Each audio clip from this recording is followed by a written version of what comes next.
Prazo do imposto de renda chegando ao fim, e se você está aí desesperado porque ainda não iniciou a declaração ou não encontrou um contador que possa te auxiliar nesse processo, fica comigo até o final desse vídeo. Eu vou te mostrar que pode não ser tão complicado quanto parece. Sejam muito bem-vindos ao canal, eu sou Elaine Figueiredo, sou contadora, e se você gostar desse conteúdo, eu peço que se inscreva no canal, curta esse vídeo, compartilhe com quem precisa, que isso ajuda bastante a gente continuar produzindo. Bom, gente, se você chegou até aqui, eu imagino que você já se enquadre na situação de obrigatoriedade de entrega, né? Você já saiba que precisa entregar o imposto de renda. Mas caso você tenha dúvida, se você é obrigado ou não a declarar, eu vou deixar em algum lugar aqui desta tela um card para um vídeo onde nós explicamos exatamente quem está obrigado, ok? Vamos ao passo a passo? Bora lá! Então, gente, o primeiro passo é baixar o programa da Receita Federal, o programa IRPF 2023. Eu vou deixar o link para download desse programa no site oficial da Receita Federal, afixado no primeiro comentário deste vídeo, ok? Então, vamos iniciar. Nesse caso, nós temos algumas opções aqui de início, né? Pode ser a importação da declaração pré-preenchida, isso para as contas, para as pessoas que têm a conta Gov, né, nos níveis ouro ou prata. A gente pode também importar a declaração de 2022, caso você tenha entregue pelo mesmo computador, ou você tenha o backup, né, dessa declaração, ou você pode iniciar uma declaração em branco. Então, vamos para esta opção. Bom, aqui você vai iniciar com os dados cadastrais, CPF e nome. Ok, vou puxar aqui que eu tô com 2 monitores, então ele abre o pop-up na outra tela. Quando você der o ok, antes dele habilitar os campos, né, os registros, ele vai te dar uma orientação que você precisa fazer a opção pela tributação. Quais são essas opções? Deduções legais ou desconto simplificado. Ok, quando você der o ok, ele já vai habilitar todos os campos, todos os registros disponíveis, tá? Naquela tela anterior, quando ele fala da opção para tributação, é referente a esta janelinha aqui. Então, o que significa isso? Isso muda alguma coisa na hora de preencher? Não. Você tem que realmente preencher todos os seus rendimentos e despesas dedutíveis para você avaliar qual dos cenários que fica mais benéfico para você, que é mais interessante, né? Onde a sua alíquota efetiva vai ser menor. Então, isso vai variar realmente de caso a caso. Se vocês quiserem saber um pouco mais sobre a diferença dessas duas situações, comenta aí que a gente vai produzir um vídeo específico sobre este ponto, tá? Sobre a diferença entre deduções legais e desconto simplificado. Então vamos lá, pessoal. A primeira parte é a identificação do contribuinte. E você precisa, nesta tela, nesse registro inicial, indicar se você quer fazer uma declaração de ajuste anual ou uma declaração retificadora. Então, nesse caso, é uma declaração original, porque nós não entregamos nenhuma, mas caso eu tivesse entregue uma declaração, faltando algum dado, ou eu gostaria de corrigir alguma informação, eu colocaria retificadora e informaria o número do recibo da original. No nosso cenário, é uma declaração original. Então, preencha com os dados cadastrais. Título eleitoral. Aqui ele pergunta se houve alteração dos dados cadastrais. Nesse caso, nós não tivemos, ele não mudou de endereço. E tem essa janelinha aqui que ele pergunta se um dos declarantes é uma pessoa com doença grave ou deficiência física ou mental. Não é o cenário, então a gente não aplica. Se ele possui o cônjuge ou companheiro, e aqui você informa o endereço. Eu não vou preencher todas essas etapas cadastrais, porque a gente ganha um tempo e como é uma demonstração, não faz muito sentido. Então, natureza da ocupação, você vai informar qual a categoria que você se enquadra. Se você for funcionário de uma empresa de setor privado, exceto instituições financeiras, você vai selecionar a opção 1. É sempre importante que você avalie qual é o seu cenário. Na ocupação principal, você vai indicar efetivamente qual é a sua ocupação. Vamos seguir para os rendimentos tributáveis recebidos de pessoa jurídica, que é o cenário, né? Ele é empregado de uma empresa do setor privado. Clique em novo rendimento. Aqui você vai transcrever todas as informações que você recebeu no seu informe de rendimentos, aquele que a empresa disponibiliza para você. Se você tiver dúvidas de quais são os documentos que você precisa levantar, comenta aí também que a gente produz um conteúdo exclusivo falando sobre a documentação que você precisa manter para fazer a sua declaração. Então vamos lá. Aqui você vai colocar o CNPJ da empresa, como é um exemplo, né? São dados fictícios. Ele vai gerar este alerta, tá? Mas vocês precisam realmente colocar o CNPJ da maneira correta, porque a Receita Federal faz um cruzamento de dados e se tiver alguma inconsistência, este alerta vermelho impede que você grave e envie a sua declaração. Então, empresa X, você vai informar aqui o total dos rendimentos recebidos, tá? Pela pessoa jurídica, inclusive férias. Então, nesse exemplo aqui, ele recebeu 68.870,25. Aqui você vai informar qual foi a sua contribuição previdenciária oficial. Normalmente, no informe de rendimentos, a nomenclatura é exatamente essa, então vai ser muito fácil você identificar esses dados, ok? Aqui você vai informar qual foi o seu imposto retido na fonte, seu 13º salário e o imposto de renda sobre o seu 13º salário. Preenchido, ok. Neste momento, ele habilitando essa opção, você já pode verificar que ele já faz um cálculo do teu imposto, tá? Nesse cenário, ele teria, por deduções legais, um imposto a restituir de R$ 875. Já no desconto simplificado, ele teria um imposto a restituir de R$ 2.200. Então, neste momento, faz muito sentido ele aplicar esta opção. Mas não se preocupe com essa etapa que nós vamos finalizar o preenchimento, imputar todos os dados e no momento final essa opção é feita. Nesse exemplo, essa pessoa tem um filho, né? Ela tem um dependente, tem um filho que mora com ela. Então, nós vamos clicar em novo e vamos indicar que ela tem um filho. Precisa ter o CPF. Então, você coloca o CPF, a data de nascimento, o nome, e-mail e celular não precisa. E você precisa indicar se o dependente mora com o titular da declaração. Note que o valor, quando você inclui o dependente, vou dar o ok, ele tem um valor de dedução que é ajustado à tua base de cálculo do imposto. Então, por deduções legais, o valor que era de 800 e alguma coisa mudou para R$ 1.501. Se você tiver 2 filhos, esse valor vai ser modificado novamente. Vamos fazer um teste?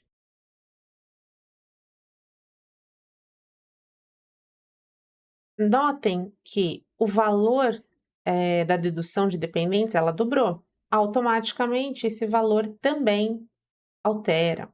Nesse caso, a pessoa só tem esse rendimento, rendimentos isentos e não tributáveis. Aqui você vai informar caso você tenha alguma dessas situações, tá? Nesse exemplo, essa pessoa não teve nenhum rendimento isento, então nós não vamos preencher.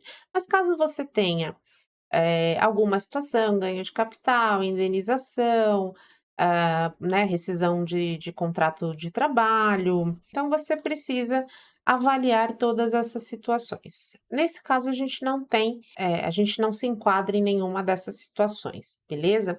Inclusive, ó, a própria pensão alimentícia é um rendimento isento, né, após uma decisão recente. Então, se for o caso, se você recebe pensão alimentícia, você declararia aqui. Ok? Então, nesse caso, eu não vou colocar nada, só entrei realmente para demonstrar para vocês. Rendimentos sujeitos à tributação exclusiva e definitiva.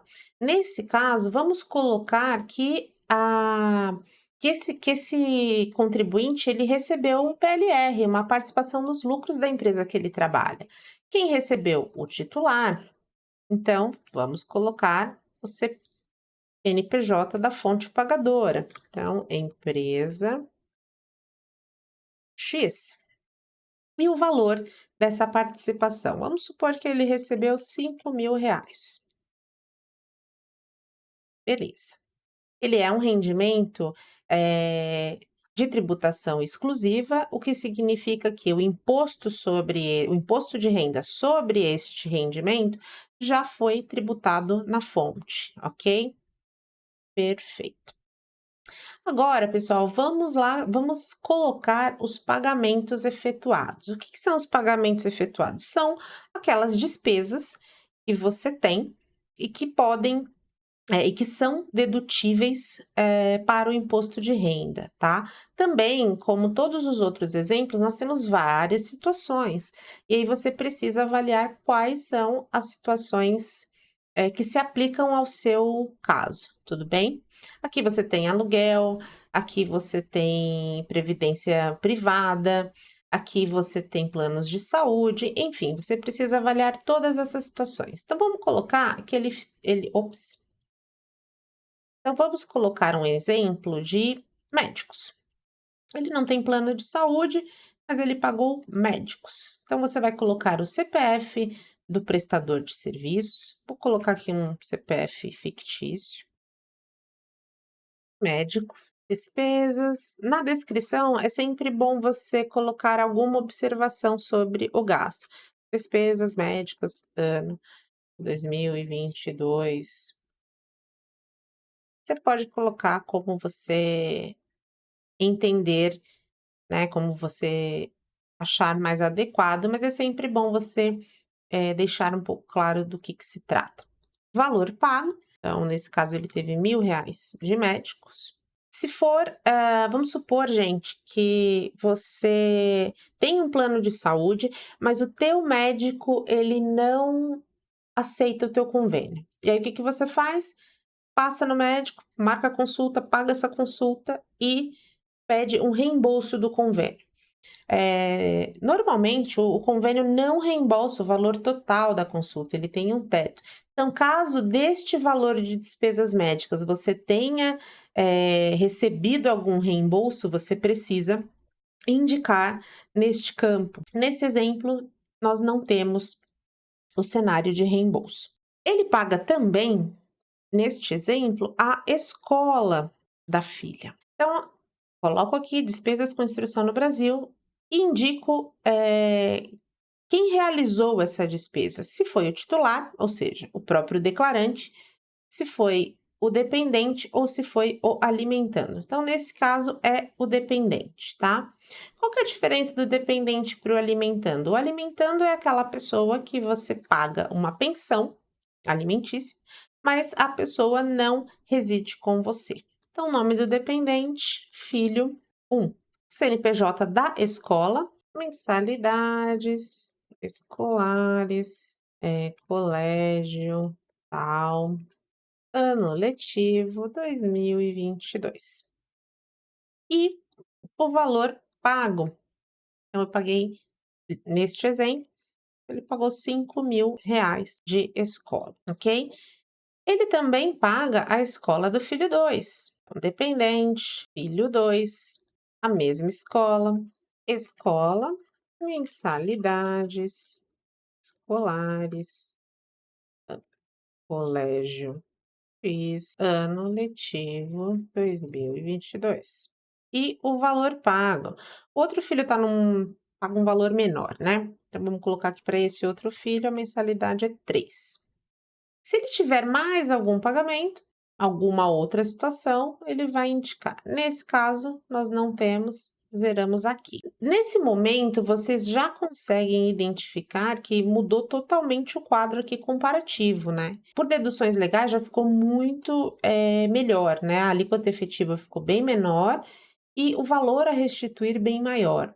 Tá? Então, por isso que eu falo que é sempre importante vocês preencherem toda a declaração, colocarem todos os dados, levantem todas as despesas. Tem algumas despesas que não refletem nesse cálculo, mas tem algumas despesas que realmente fazem muita diferença nesse sentido. Então, preencham todos os campos e, por último, faça a opção, ok?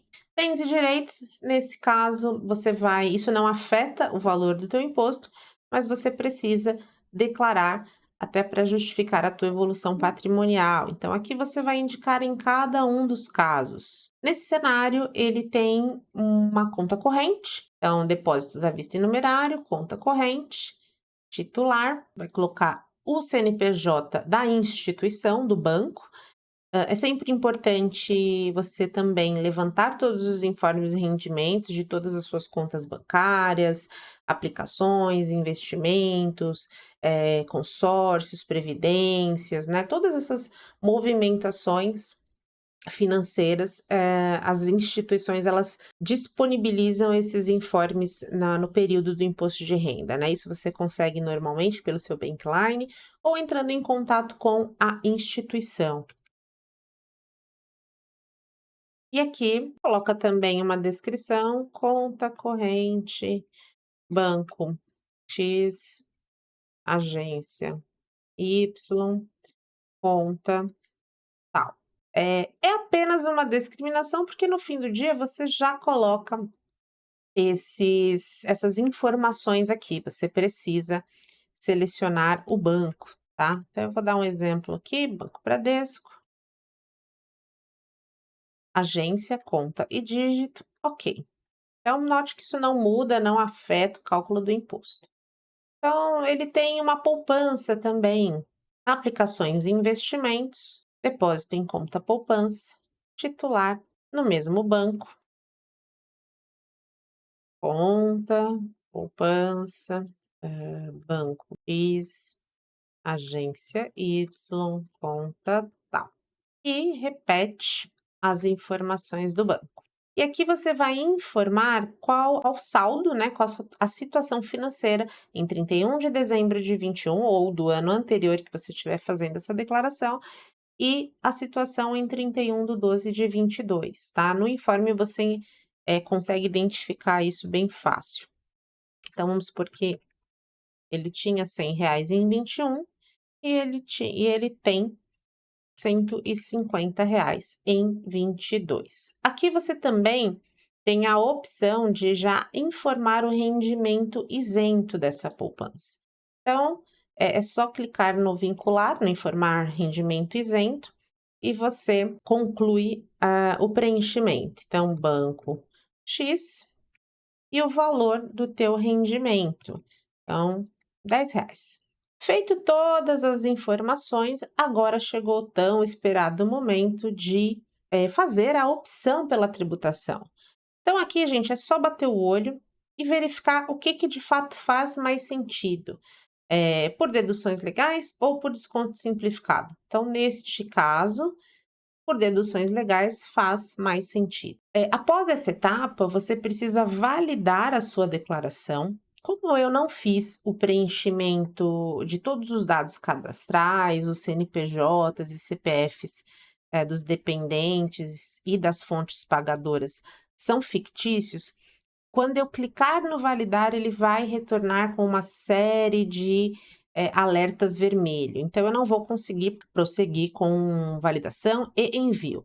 Mas eu quero mostrar para vocês exatamente isso, tá? Como aparece para você quando tem alguma inconsistência, né? Então, aqui, ó, o campo indicativo do CPF do dependente está inválido. Por quê? Porque a Receita Federal já cruza os dados que você está informando com o que ela tem na base de dados dela. Para corrigir esses alertas que são indicados, você simplesmente clica, ele vai habilitar qual é o problema. Olha, você não colocou seus dados cadastrais. Volto aqui no verificação de pendências, vou para o segundo campo, para a segunda pendência. Olha, o seu CPF que você informou está errado, e faz a correção. Beleza? Então, a partir do momento que você efetuar todas as correções, ele vai dar um indicativo de que não existem pendências e que a tua declaração pode ser gravada e transmitida para a Receita Federal. Feito isso, declaração validada, simplesmente apertar neste ícone aqui e mandar realmente para o mundo, que é exatamente isso que ele diz. Clica nessa bolinha do mundo e manda a tua declaração para a Receita Federal. Então, gente, não é tão complicado quanto parece, mas assim, é muito importante que você tenha todos os documentos em mãos, você valide os seus dados, porque a Receita Federal ela faz o cruzamento desses dados, os dados que você informa com os dados que as fontes pagadoras já informaram por meio de outras declarações. E é nesse momento que muita gente cai na malha fina, que é justamente o cruzamento desses dados. É muito importante que você se atente a isso. Caso você não queira correr esse risco, de preencher alguma coisa incorreta, colocar num campo e realmente precisar de um auxílio, é interessante que você busque a ajuda de um contador, que é um profissional habilitado para te orientar. Eu espero que você consiga realizar o seu preenchimento, e você entregue a sua declaração, não perca o prazo. E se você gostou do vídeo, mais uma vez peço que curte, compartilhe, se inscreva no canal. E é isso. Até a próxima. Falou!